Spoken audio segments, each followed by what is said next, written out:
On behalf of our beloved Guru Maharaj, Srila Prabhupada, we welcome everyone to Sri Radha Gopinath Sunday Festival. Our very sincere gratitude to everyone who has so kindly dedicated this precious time to come together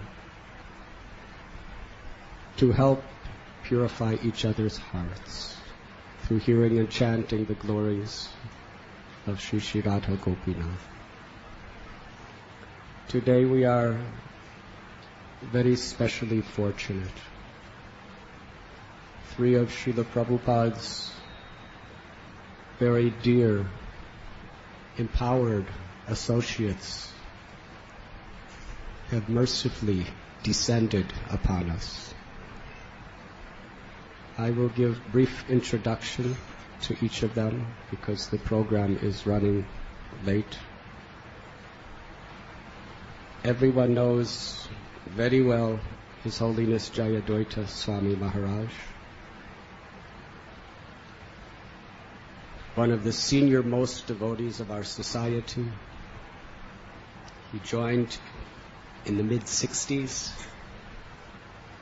and has been, when he first became a devotee, he was immediately a leader in preaching. I remember when I came back from India, 1972, I came to the New York temple, and every single day he was giving class. And at that time, New York was the largest temple in all of ISKCON. His profound understanding of the essence of bhakti philosophy, his realizations in how he conquers all opposition, dispels all doubts, and at the same time he's so simple, so renounced, so strict with himself, and so forgiving toward wretched souls like myself. Jayadvaita Maharaj is one of the beacons of light, of hope, faith, and strength in Prabhupada's society. And he has come today to inspire us to participate with full enthusiasm in helping the whole world go back to Godhead. Let us very enthusiastically welcome His Holiness Jayadvaita Swami Maharaj.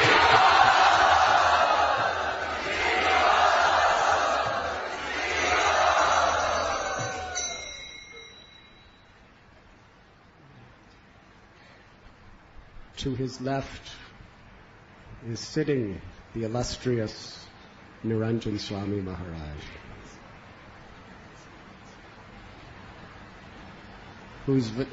Niranjan Swami Maharaj is so loved and trusted by every variety of devotee. His humility, his absolute dedication to the mission of Prabhupada and Lord Chaitanya, his incredible comprehension and realizations of our Gaudiya Vaishnava philosophy, his mastery over the devotion and musical aspects of Sankirtan, and his sweet nature, never finds faults with others. He just loves the devotees and loves to glorify devotees, loves to be with devotees. And through this quality, he is teaching all of us what is a Vaishnava.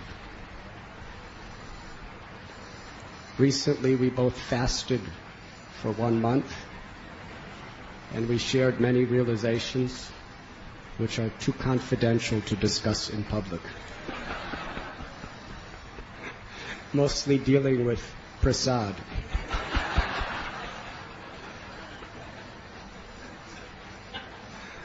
Let us very enthusiastically welcome His Holiness Niranjan Swami Maharaj.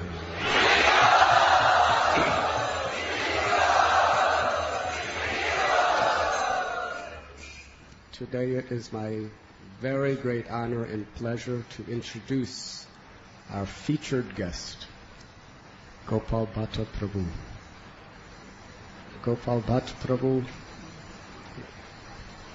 in the early 70s and mid-70s, was a very, very dedicated, powerful leader of our society. At one time, he was the temple president of Los Angeles, New Dwarka, which was then the largest, most successful temple in all of America. Being a grihasta, wanting to display a proper example of grihasta life, he went into business, became tremendously successful,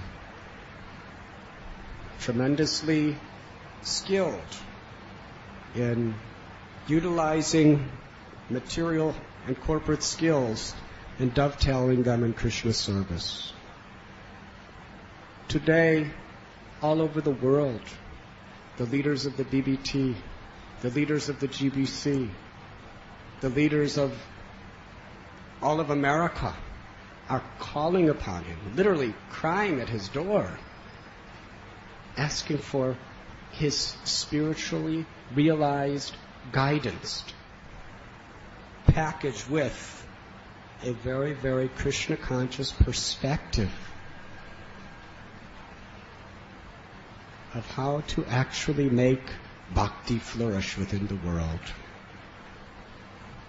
The most wonderful thing about Gopal Bhatta Prabhu is he simply loves to associate with devotees. He loves to hear and chant the glories of the Lord. And he has a burning passion, which Prabhupada personally planted in his heart, that devotees be happy, empowered, and that the whole world flourishes under the loving, merciful glance of Sri Sri Radha Shyamsundar.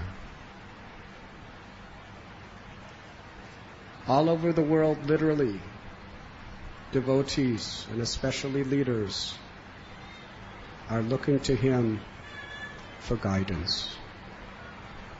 And he has so kindly come to our temple to give us his very special association. It is the first time he's ever been here. Let us give a very grand welcome to Gopal Bhatta Prabhu.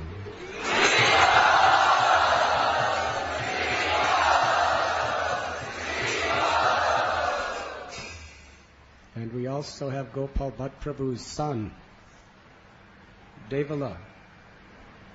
Please stand up. Oh, virtuous Devala Prabhu. He was born and raised a Hare Krishna devotee. I have a very special relation with him. The first time we met was in St. Peter's Cathedral, the Vatican, in Rome, Italy. Do you remember? And ever since that time, there has been a very special connection. He's a very sincere. And boys like Devala really have the potential of leading that whole generation forward in the spirit of bhakti. So let us encourage Devala to do just this by welcoming him very heartily to Sri Radha Gopinath.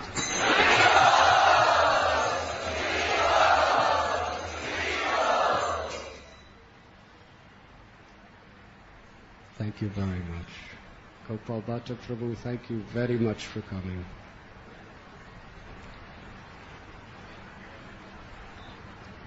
And Jayadoita Maharaj, will you kindly enlighten us?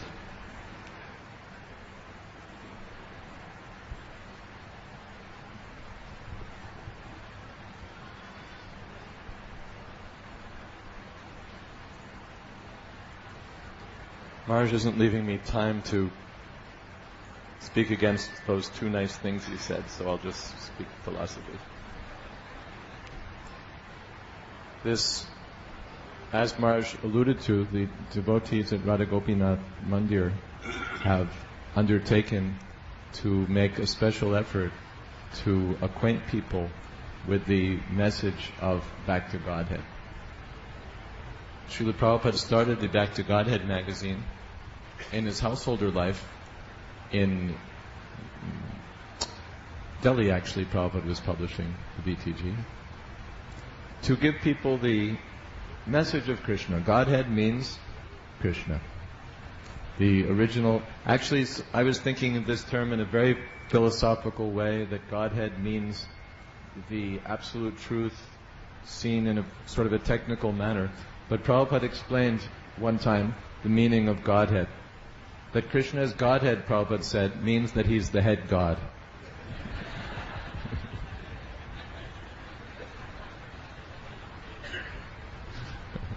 Ishvara Parama Krishna Sachidananda Vigraha. He's the supreme controller, he's the supreme enjoyer, and he's the supreme friend of all living beings.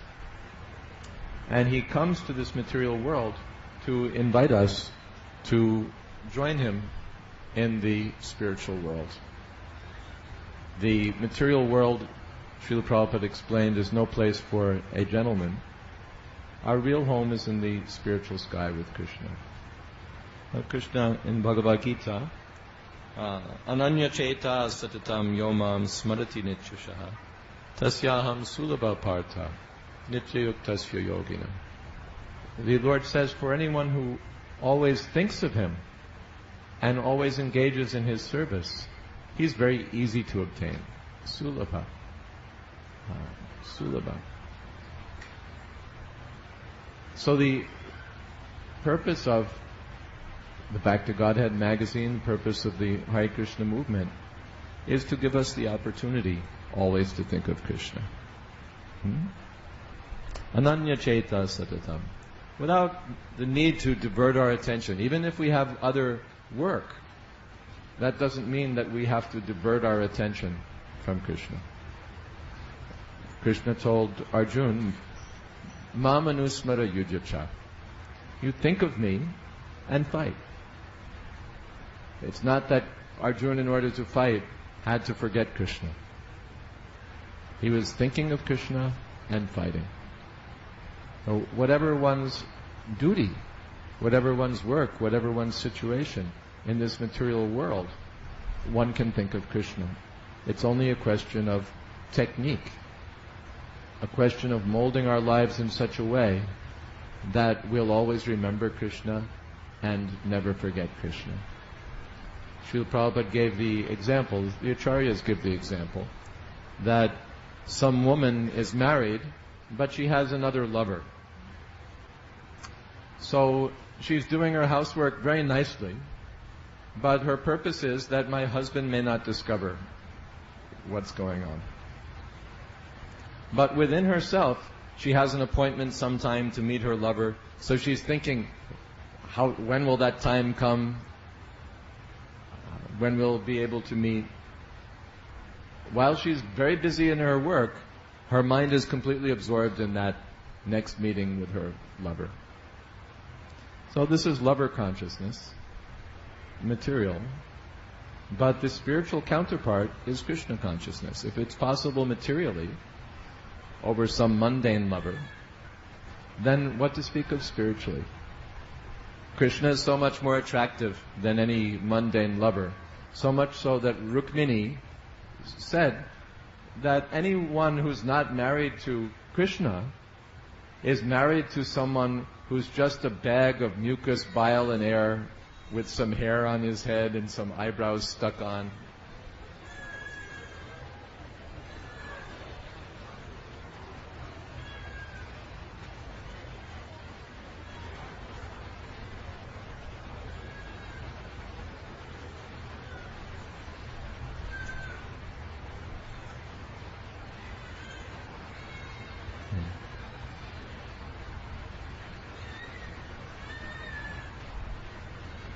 In the material world,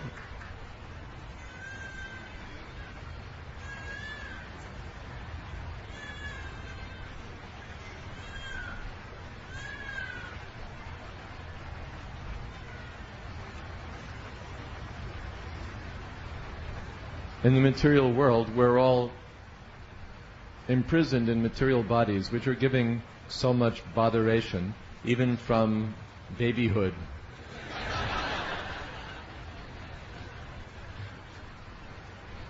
There's so much difficulty. Actually, babies are a good example because they themselves are suffering and they give suffering to others also. That's the way that the material world is set up. Every one of us is suffering and every one of us is giving trouble to others also. That's the material world. But the spiritual world is the world of full pleasure. It's the world where everyone is engaged in his natural, joyful occupation in devotion to Krishna. And Krishna is reciprocating the affection of every living being. He's reciprocating with the cows, with the cowherd boys, with Nanda Yashoda, with the gopis, with the trees, with every living being, with the monkeys. We saw in the play the other day, he was generous to the monkeys also. And he's enjoying. And when Krishna is enjoying, he's not enjoying alone. He's enjoying in the company of all of his devotees and sharing that enjoyment with them. So Krishna says that Mamupecha punarjanma dukhalayam shashvatam napnuvanti mahatmanaha samsiddhim paramam gata. Those who are fortunate don't remain in this material world where everything is temporary and everything is so troublesome. Rather, they come back home, back to Godhead. They come to me. Mamupecha punarjanma. And punarjanma is finished. No more birth and death. No more disease and old age. No more kicking around in this material world. Samsiddhim paramam gata.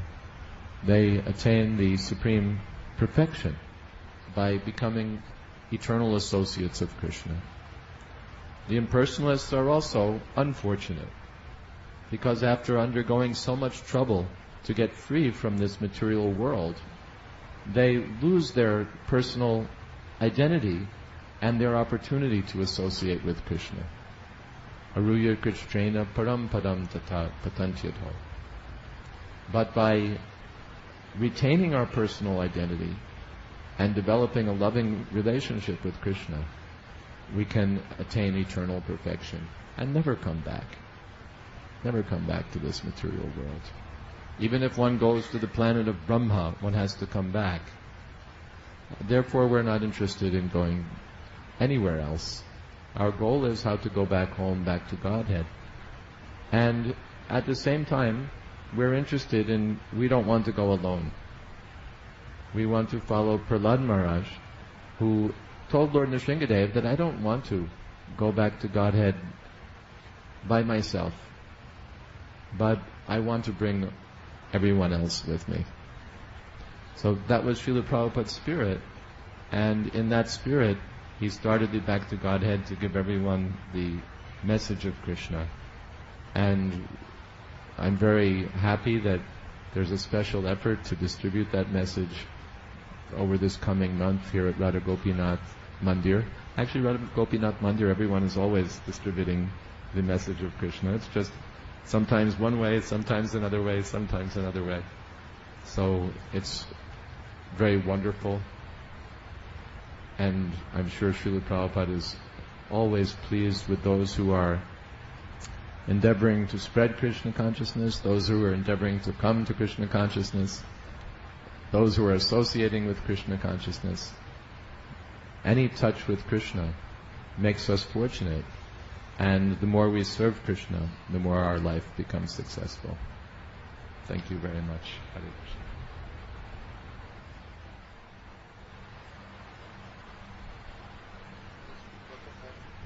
speak about Bhakti Godhead.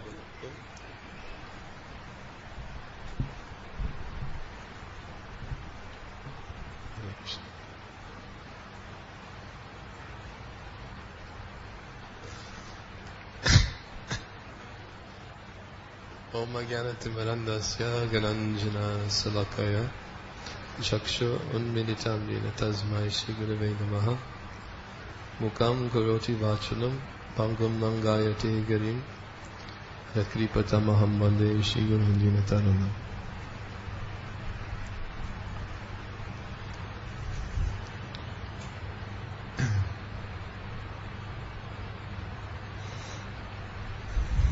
Before I begin speaking, well, I have already begun. So, first I would like to say that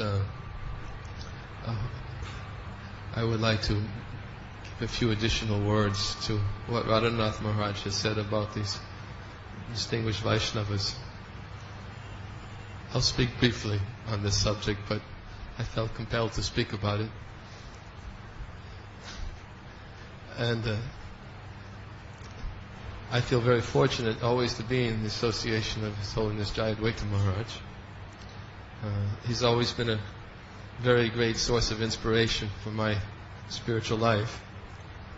And he doesn't like hearing these things, which makes it difficult to speak, because I by nature I don't like to do anything that other Vaishnavas don't like, but I'm going to do it anyways. Because all of you will like it and you outnumber him.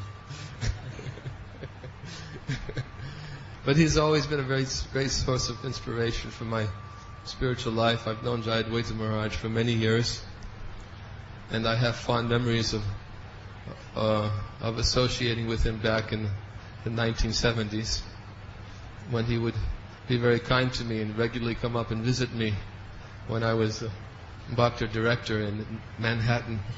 In the late 1970s, Jayadvaita Maharaj was also there in the Manhattan Temple.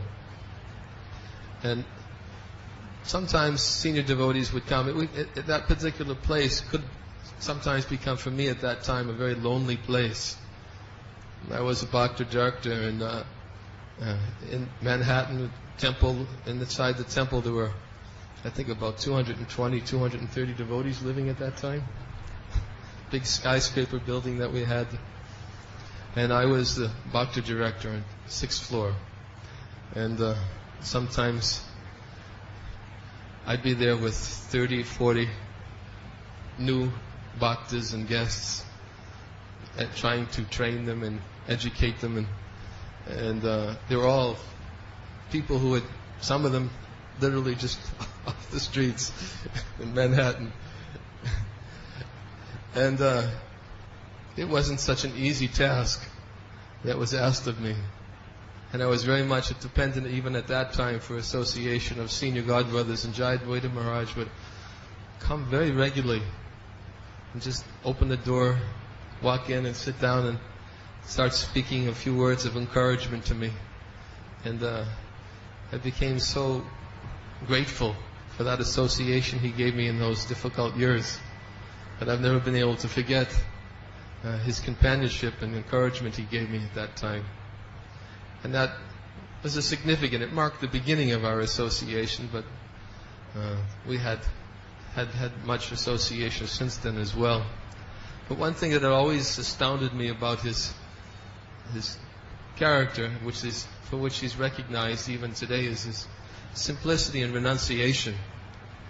He would sometimes come into the room, sit down and start speaking to me, sometimes late in the evening, and we'd sit and we'd talk for a few hours. And it was late, and when it was time to go to sleep, he would, right in my office, he would just take his chadar, pull it over his head, lie down on the floor, and that was taking rest for the night. He wouldn't even bother to go out the door. Go to his room, make himself comfortable, whatever it was, he was comfortable right there.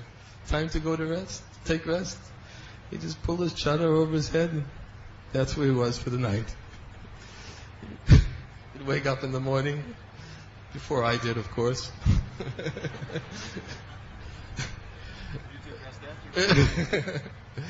So he's like that today, in one sense, because he's so simple. He's just so renounced. He can be anywhere and be perfectly peaceful and happy in Krishna consciousness.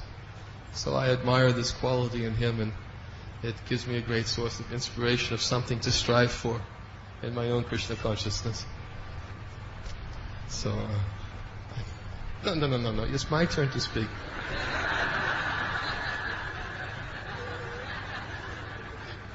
I had 20 minutes and I only took 10.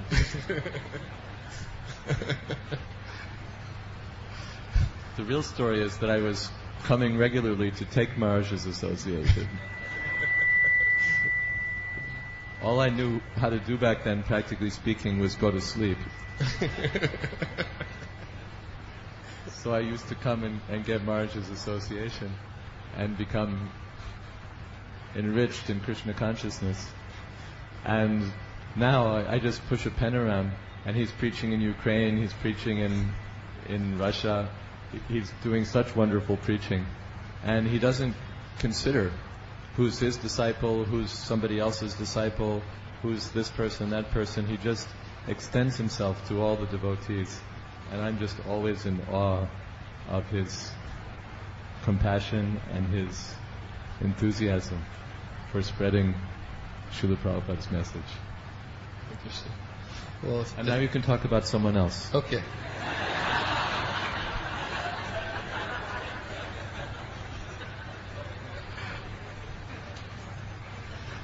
I've learned it from the two people who are sitting on both sides of me.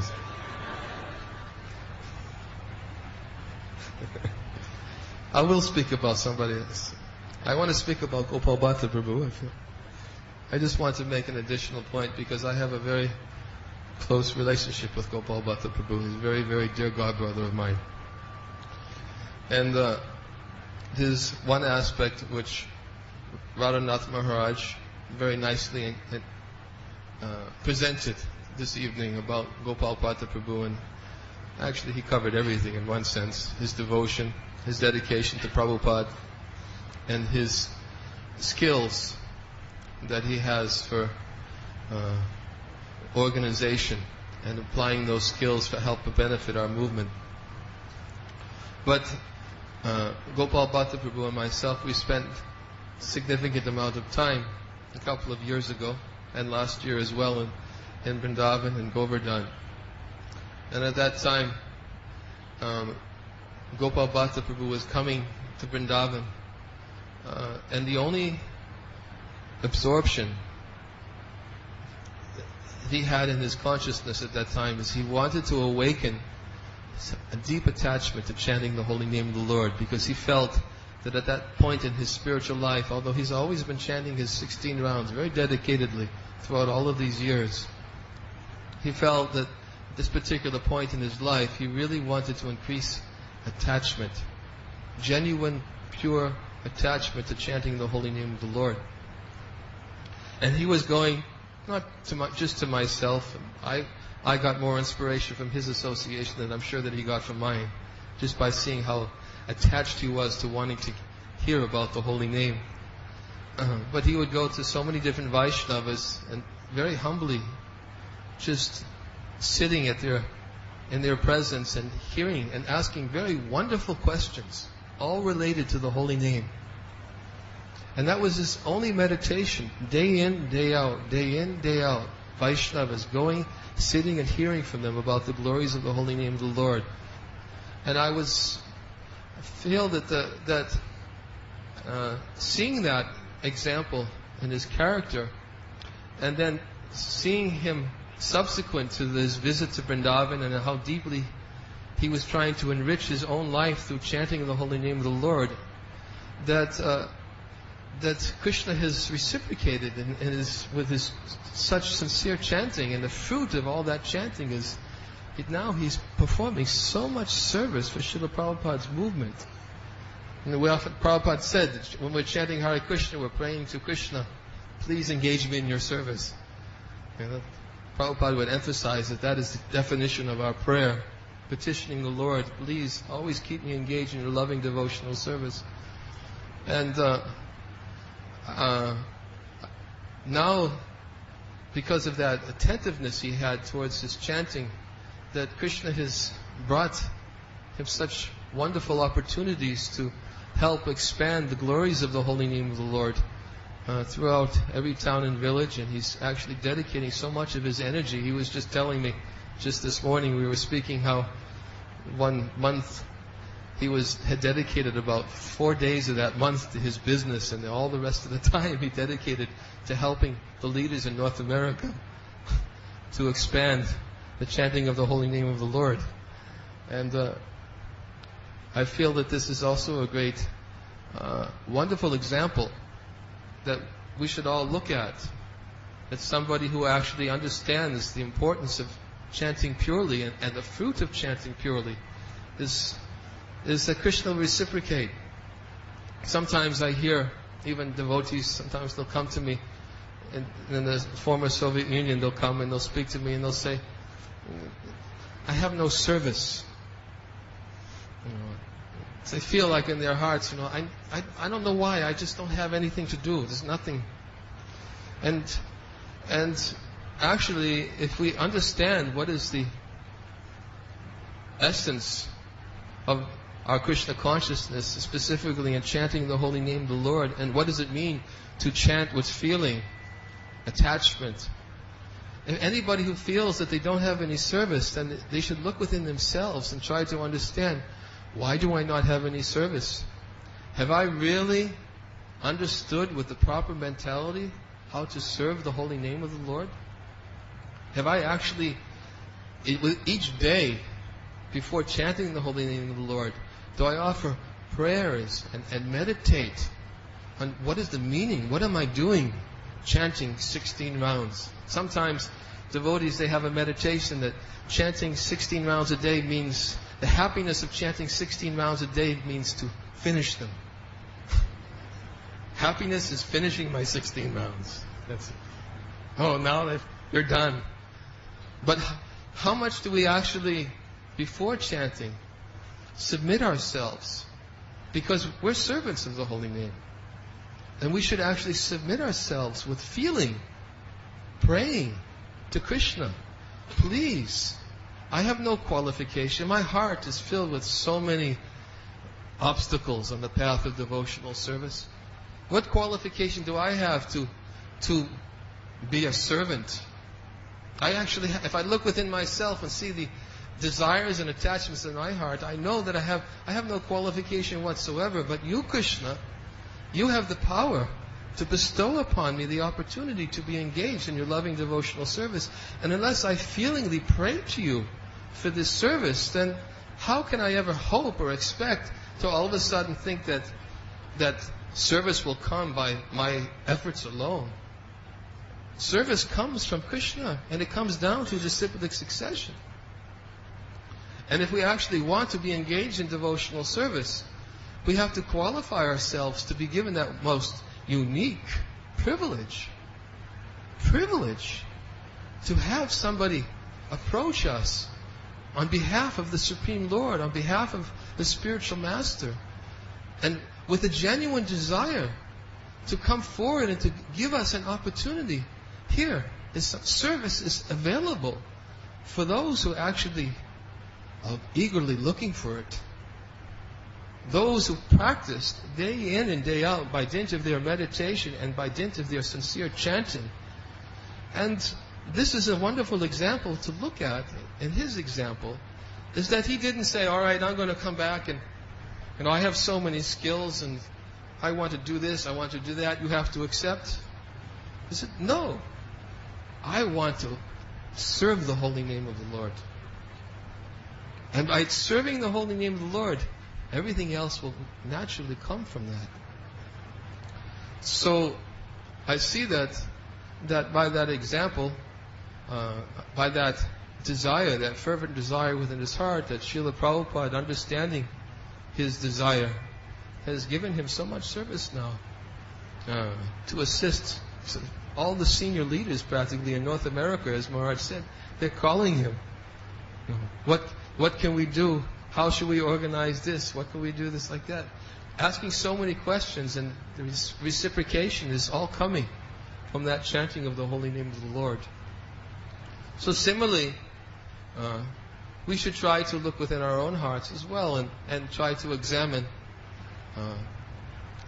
how much do we have a strong desire to submit ourselves to chanting the holy name of the Lord, not in a mindless way of endeavoring to simply complete them and considering that to be the criteria of success of chanting Hare Krishna.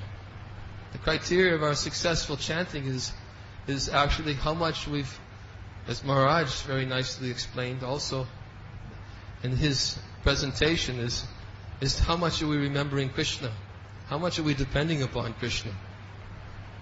Krishna's instructions in Bhagavad Gita are the most confidential instruction he's given, and Bhagavad Gita is Man Mana Bhava Mad Bhakto Majaji Mam Damaskuru. Mame Vaishasi Satante Patijane Priyosime. Krishna told Arjuna that Man Mana Bhava, that you should always fix your mind upon me. Mad Bhakta Bhava means to engage all of your senses in serving me. Madhyaji means to worship me, engage in the worship of my deity form. Mam Namaskuru. You should offer your obeisances to me. If you do all of these things, fixing your mind completely upon me in devotional service and full dependence upon me, he says, you will come to me. And Srila Vishwanath Chakravarti Thakur explains in his commentary to this verse, and also to the verse that, subsequent verse to Madmada Bhava Mad Bhakto, a very famous verse of Bhagavad Gita, which is Sarvadhamam Purityaja Mamekam Saranam Braja Aham Tvam Sava Papibu Moksha Shami Masuchaha. Krishna says, abandon all varieties of religion, surrender unto me. I will deliver you from all sinful reactions, do not fear. Srila Vishwanath Chakravarti Thakur explains that what is this surrender that Krishna is asking? Sometimes we think surrender means, just do what you're told. Surrender. That's surrender. That's one element of surrender. Yes, do what you're told. But for what? Why should you do what you're told? He says that all the components of surrender, Sarvadhamam Purityaja Mamekam Saranam Braja, he says all the components of surrendering to Krishna are established in the preceding verse. You want to surrender to Krishna? What does surrender to Krishna means? Surrender means Manmana Bhava. You surrender your mind to me. You surrender your mind means you're thinking of me, thinking of my pastimes, thinking of my activities, back to Godhead in the spiritual world. What is going on in the spiritual world? The residents of Goloka Vrindavan, they're absorbed. They're engaged in Manmana Bhava. Just like Mother Jasoda, her absorption, which is very nicely described in the Brihad Bhagavatamrita. How Mother Jasoda, she accompanies her son Krishna when he enters into the forest to go out to play with his cowherd boyfriends. Her mind is so much absorbed in Krishna that she doesn't even want to leave Krishna for a moment. Krishna gathers with all his cowherd boyfriends.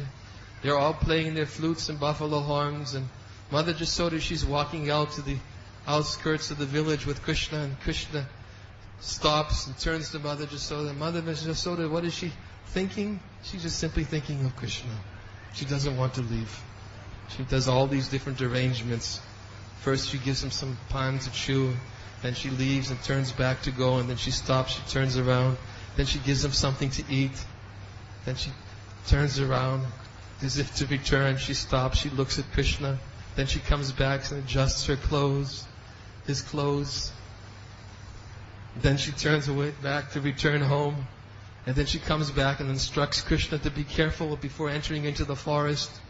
You should be very careful. Don't go too deep into the forest. If you do that, you possibly will you'll get cuts and scratches by running into the thorns in the forest.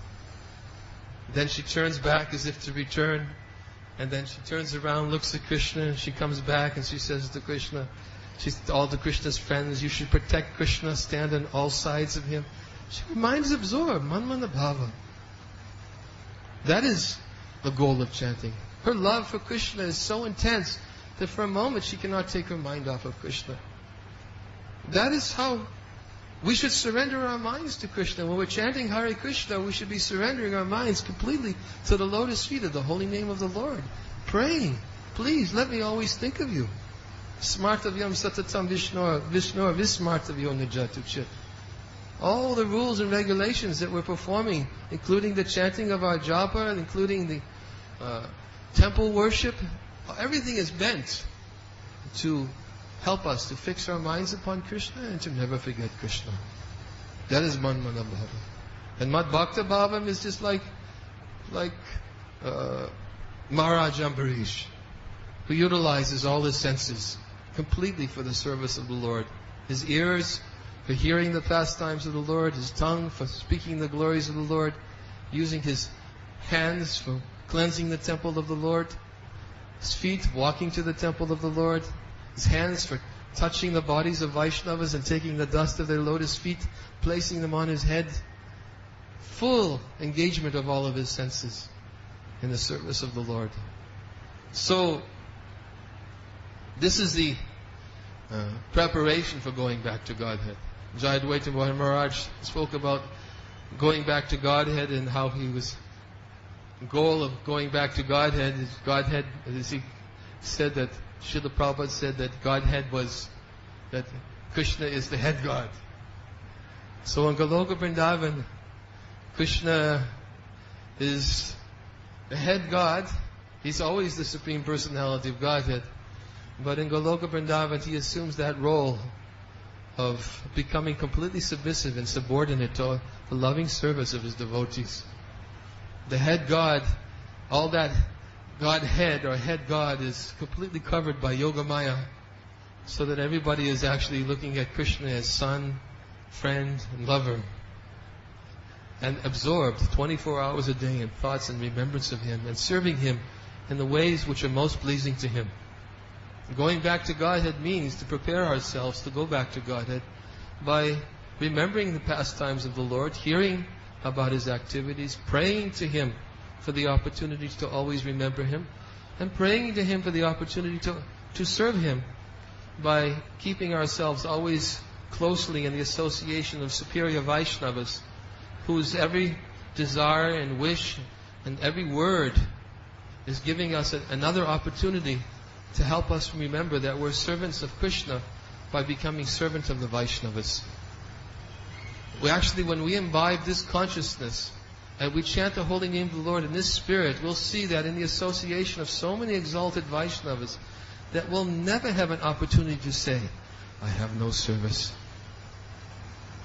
The real benediction that will come from chanting sincerely is that Krishna will keep us closely, very closely bound into the association of loving Vaishnavas, such as we are so fortunate to be in today, on this auspicious day. They'll keep us so bound that every time they speak, there's another opportunity. We hear always another opportunity. How can I serve Krishna? By serving his loving devotees. This is the perfection of our chanting of Hare Krishna. And therefore I can understand that I've been given this opportunity to speak about this today, very kindly by the mercy of His Holiness Raadhanath Maharaj, who has asked me to speak. And simply by that request alone, just like 2 nights ago, he did the same thing to me. I walked in, I sat down and started playing the harmonium in his room. And I was thinking, I'm coming to hear Raadhanath Maharaj speak on Sharad Purnim. My heart was... And he walked into the room and said, Maharaj, so go in and speak. I said, what? He says, I'm very busy. Please, go speak. How much time do I have to prepare? Now.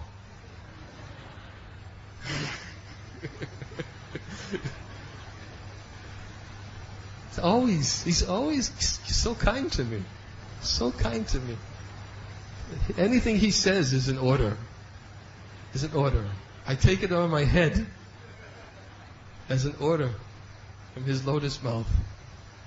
And therefore, I realized, to some small degree, that if I can go on chanting in some humble spirit and keep myself surrounded by such wonderful Vaishnavas like this, that Krishna will always give me some opportunity to render some service.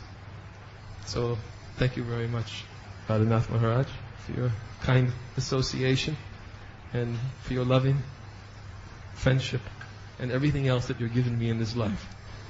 Hare Krishna.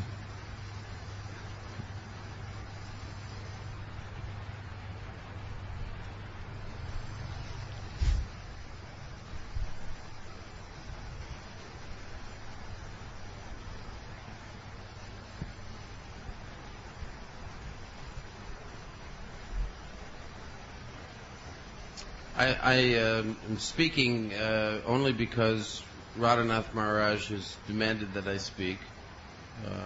I'm not actually qualified to speak to you. My godbrothers, my senior godbrothers, have offered very nice words, but I'm also unqualified to receive those words, so I've offered them to Srila Prabhupada, who is so kind and unbelievably generous. And I would say that particularly at this moment, I'm seeing that his greatest gift, although he gave us so many great gifts that you cannot just say that one thing is his greatest gift, but his greatest gift, I think, is the association of devotees, my senior godbrothers, but then all of you. And to be in your association just feels so special. And it is actually the special devotional work that you people have been doing that has brought me here. I started to work with some of our leaders in North America, and I started to associate with some of my senior godbrothers to try to chant Hare Krishna better. And for the last 2 years, everyone is saying that I have to go to Chawpatty. I have to come here to see you people because of the special mood of devotion, the intense mood of devotion that is going on. And so, in one sense, Raadhanath Maharaj invited me here, but in a more real sense, the deep devotion that all of you have is what has called me here, because I wanted to see you and be in your service in some small way, even just to gain your association. And so I wanted to thank Raadhanath Maharaj for beginning this little journey and inviting me here. I also wanted to thank Krishna Chandra Prabhu, who has been so gracious and so wonderful in taking care of me and has made me feel instantly like I'm a family member. And I'm like feeling, just by being with him for a few hours, I'm feeling like I'm part of this place for some way, in some way. So it really has affected me deeply. So thank you very much, Krishna Chandra Prabhu. You're very special devotee. So I'm not going to say much, except because I don't have words to speak in front of my senior godbrothers, except to say one thing. Niranjan Swami and several other of my sannyasi godbrothers truly did help me chant better. And I think the secret there is that we spend time with those people that we know are tasting the holy name more than we are. So we find out those people. Who is tasting the holy name more than I am? And then we go to those people and we ask them for their blessings. And we ask them for their mercy and their help in chanting better. And I think this is a very important process of learning how to chant. And so that's what I've been attempting to do. So Hare Krishna. Thank you very much.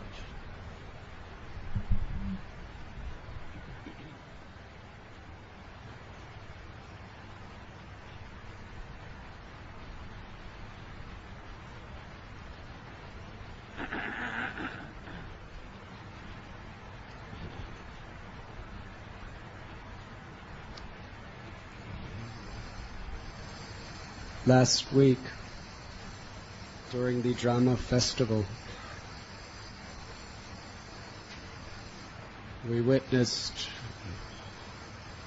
wonderful exhibitions of sincere devotion.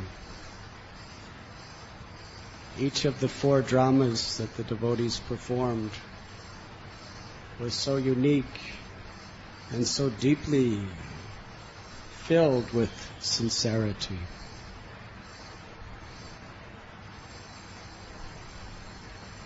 Srila Prabhupada explained that the spirit of bhakti is based on our genuineness, our sincerity to please Krishna, to please Guru, to please the Vaishnavas, and to uplift the fallen souls. A devotee simply feels no charm when materialistic people perform extraordinary, dramatic pieces.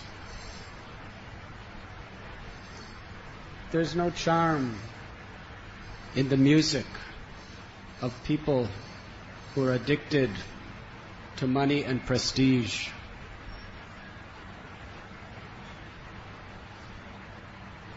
Devotees appreciate selfless spirit of devotion.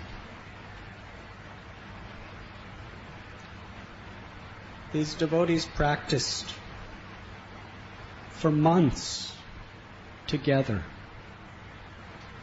joyfully. Many working, taking care of children all day, and then the only hours they have to relax, they come for rigorous practices of dramas. All for one performance. Never again to even show it. One performance. Just to please the Vaishnavas. Knowing if we please the Vaishnavas, we can please Krishna. Srimad Bhagavatam declares that if you want to give nourishment to the branches, leaves, twigs, and flowers of a tree, you must water the root. Krishna is the root of everything that exists. But you can't directly pour water on the root. You have to pour water on the fertile soil that is around the root. The devotees are Krishna's associates. The devotees are always surrounding Krishna's lotus feet by their hearts of affection. Therefore, by serving the devotees, automatically, naturally, Krishna, the root of all existence, accepts the water of our love. And then our whole life flourishes. I wish to thank all the hundreds of the devotees that participated in this wonderful drama festival. In the drama about the life of Srila Bhakti Siddhanta Saraswati Thakur, there was the conclusion of Srila Prabhupada's words, which are so meaningful. And I humbly request that the devotees meditate on just those few seconds of Prabhupada's words in that tape. They reveal the essence of his heart, his compassion, and especially the spirit of his gratitude and appreciation for the Vaishnavas. Srila Prabhupada was speaking to devotees who were 1/3 his age, who did not even have a particle of a fraction of his knowledge of the scriptures.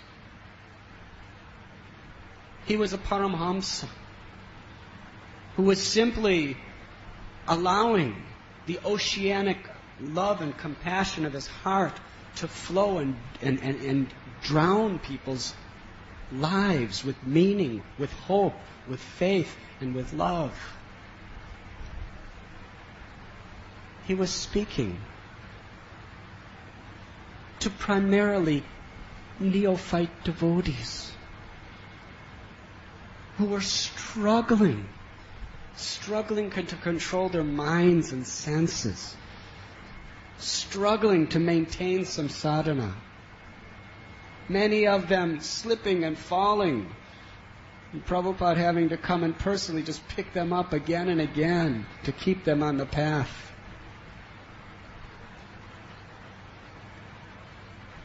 To these devotees,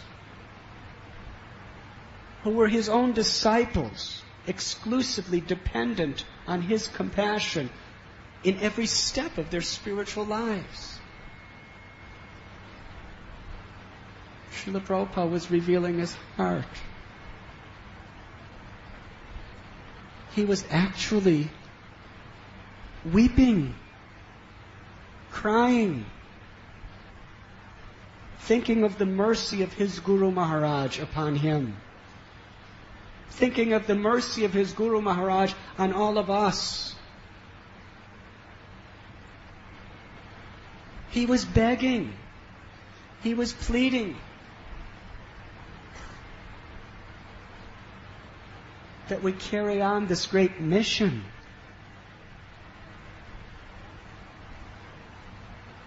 What most strikes my heart when I hear that tape is Prabhupada is crying in appreciation, in gratitude for his little baby disciples' efforts to assist him in the mission of his Guru Maharaj.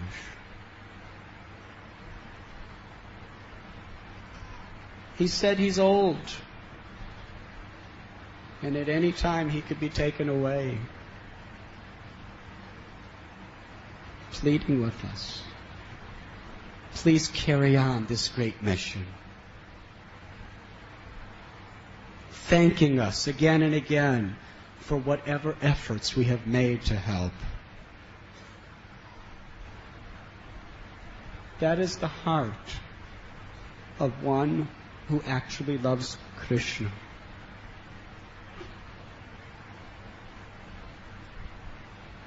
Today we have seen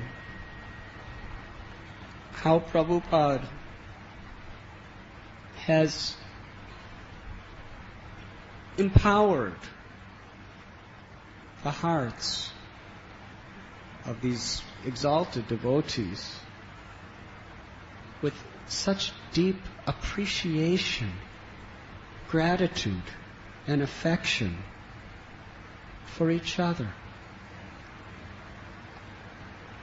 How Naranjan Maharaj was showing his heartfelt appreciation and gratitude for Jayadvaita Maharaj, for how he helped him 30 years ago. That is a Vaishnava. Never forgets.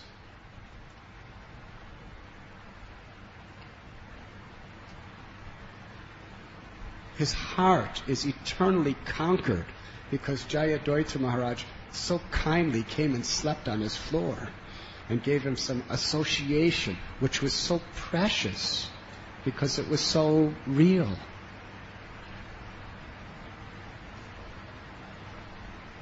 If we ever forget those devotees who have helped us at any time, we have forgotten Krishna. Because it's Krishna who's manifesting through every devotee to help lift us up.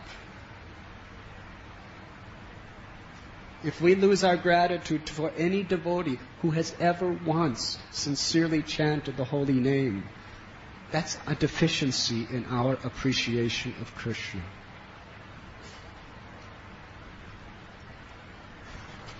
How His Holiness Naranjan Maharaj was appreciating Gopal Bhatta Prabhu We have heard from him the very essence of Lord Sri Chaitanya Mahaprabhu's teachings. In what spirit we should approach the supreme deity of the holy name. Yayatamam prapadyante tam sthataiva bhajamyaham. As we approach Krishna, he reveals himself accordingly to us. When we chant the Maha Mantra, we are approaching Srimati Radharani and her beloved consort Sri Krishna. What is our attitude? Are we approaching with gratitude, with submissiveness, with a deep desire to serve and to please them?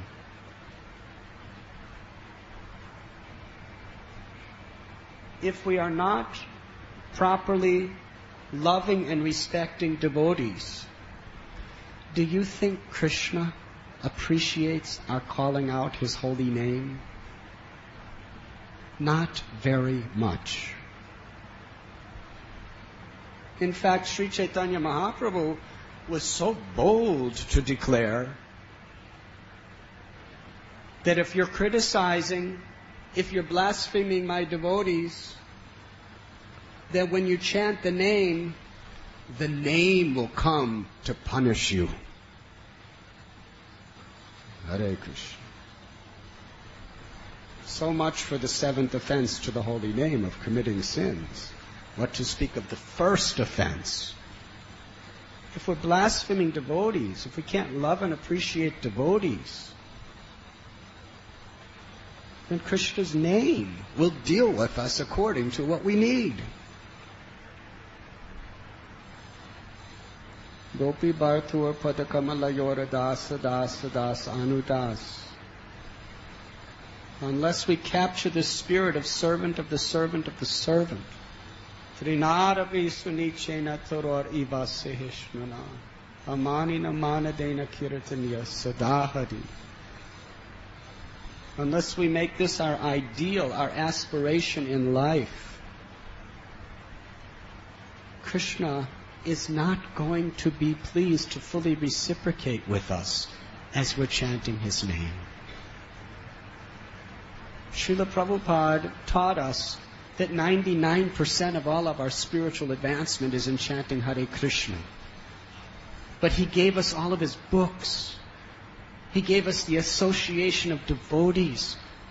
He gave us so much service to perform along with those devotees. Why? Because unless we apply that service spirit toward the Vaishnavas, we cannot properly approach the holy name.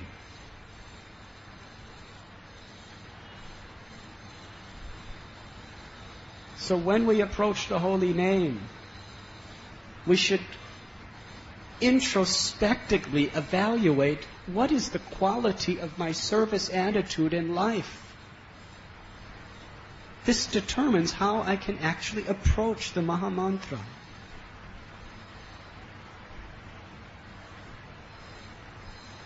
Maharaj was so deeply appreciating, almost with tears, how Gopal Bhatta was so much wanting to hear from Vaishnavas and chant the holy name and beg for service to the Vaishnavas in his chanting.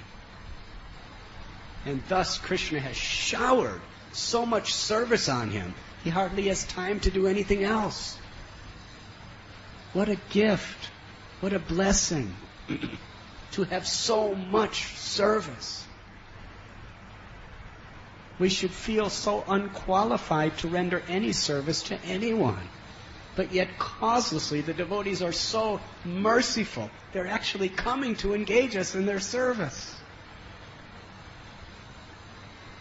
That's Krishna's blessing to give us service. It's the fruit of the chanting of the holy name. To serve with love.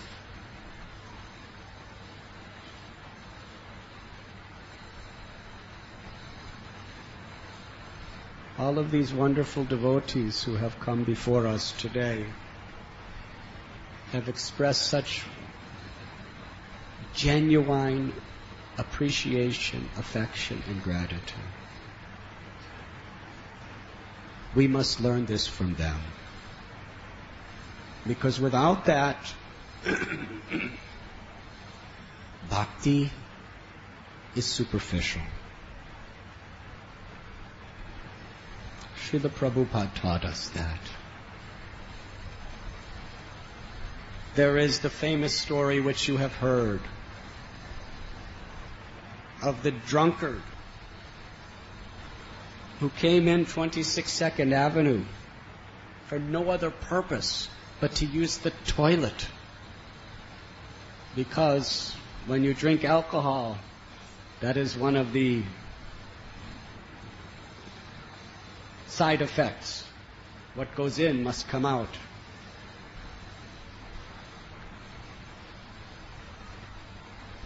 No toilet paper. Obviously, he didn't know what to do with this little pitcher of water. In America, it is a great mystery when they go into a Hare Krishna's toilet room. What is this water doing here? Am I supposed to drink water? Is that what they do when they're responding to the calls of nature? They're drinking water? It is some Oriental culture? Etiquette? Hospitality? They're giving me water. So he thought, these devotees, they don't even have toilet paper. So some days later, he came in with a roll of toilet paper, which is absolutely useless to the Vaishnavas. And he brought it into the toilet room.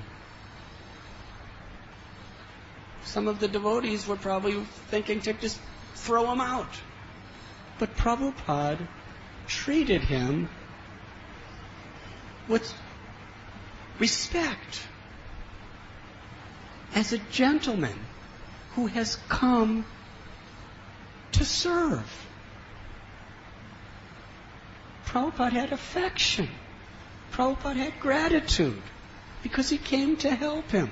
Even though his help was absolutely useless, he had an intention to do something positive for Prabhupada. That was in 1966. And 3 decades later, we're still talking about this man. All over the world, devotees talk about this man. Because Prabhupada showed love, respect, and gratitude to him.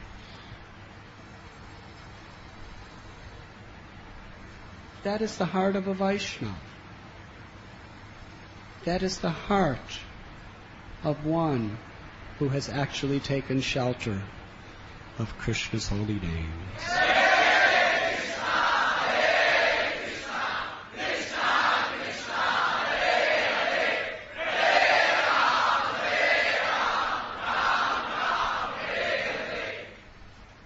Srila Prabhupada explains that in bhakti the ends and the means are the same. It is the trying to develop these qualities in connection to the holy name. And what is the fruit? That we actually realize what we're practicing. Sometimes Prabhupada's told new devotees who were really struggling that you are all liberated souls. Yes? Prabhupada, you don't understand. We're not liberated. He said, no, you are. You're all pure devotees. You're following the regulative principles. You're chanting at least 16 rounds every day. You're spending the majority of all your time trying to serve, trying to remember Krishna. These are the activities of a pure devotee. You just haven't realized that you're pure devotees. The difference between a neophyte devotee and a pure devotee is they do practically the same thing, but one is realized and one isn't. That's Prabhupada's gift. He's actually given everyone the opportunity to enter directly into the culture of the spiritual world. And as we just associate with people in that spirit and practice, we become more and more purified and realize. Now we are chanting the holy names perhaps as an austerity. What will we get out of it? We will continue chanting in love, with realization. And then, like Srila Prabhupada, we will actually shed genuine tears of love in gratitude to the assembly of devotees for all that they're doing for us.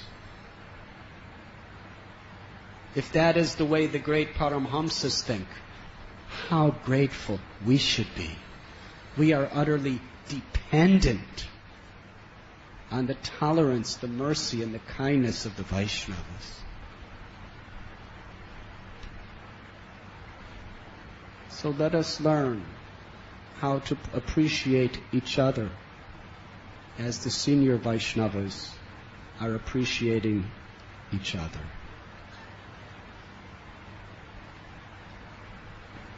Then entrance into the realm of pure love is accessible. Or as His Holiness Jayadvaita Maharaj has so eloquently explained,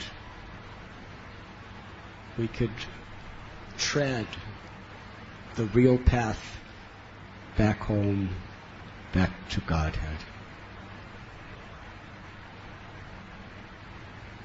Srila Prabhupada explains that Maya is nescience, darkness. Godhead is light.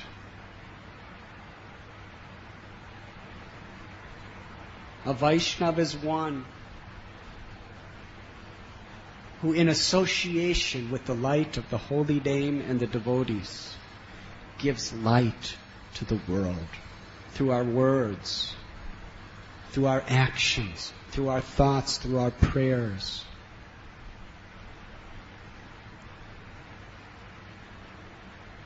I thank you very much.